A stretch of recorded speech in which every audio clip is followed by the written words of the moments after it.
வணக்கம் நண்பர்களே, நான் உங்கள் சுயம்பு வேளன்.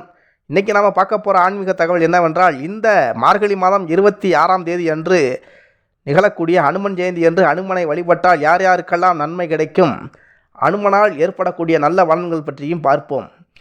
கடகம், சிம்மம், விருச்சகம், மகரம், கும்பம், மீனம் ஆகிய ராசி உடையவர்கள் வரும் ஜனவரி 11ஆம் தேதி அன்று அஞ்சனை மைந்தன் வாயுபுத்திரன் அனுமன் அவதரித்த தினம், அதாவது மார்கழி மாதம் அமாவாசை என்று மூல நட்சத்திரத்தில் அவதரித்த ஹனுமனை நீங்கள் வழிபட்டால் 7.5 சனியின் தாக்கம் குறையும். அஷ்டமச்சனி, கண்டகச்சனி, அர்த்தஷ்டமச்சனியால் அவதிப்பட்டவர்கள் அனுமனை வழிபட்டால் சனியின் தாக்கம் குறையும், சனியின் தோஷம் நீங்கும், சுபிக்ஷம் உண்டாகும்.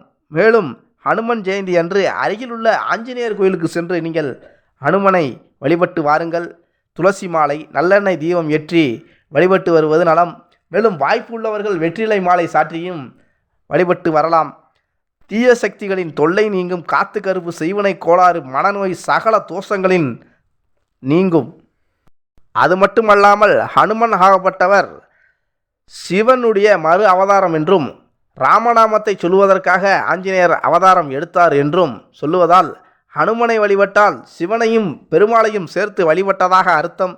எனவே கடகராசிக்காரர்கள், அதாவது அஷ்டமச்சனியுடைய கடகராசிக்காரர்கள், கண்டகச்சனியுடைய சிம்மராசிக்காரர்கள், அர்த்த அஷ்டமச்சனியுடைய விருச்சக ராசிக்காரர்கள், பாதச்சனியுடைய மகர ராசிக்காரர்கள், ஜென்மச்சனியுடைய கும்பராசிக்காரர்கள், விரயச்சனியுடைய மீன ராசிக்காரர்கள் ஆகியோர் ஆஞ்சநேயரை வழிபடுவது மிக நலம்.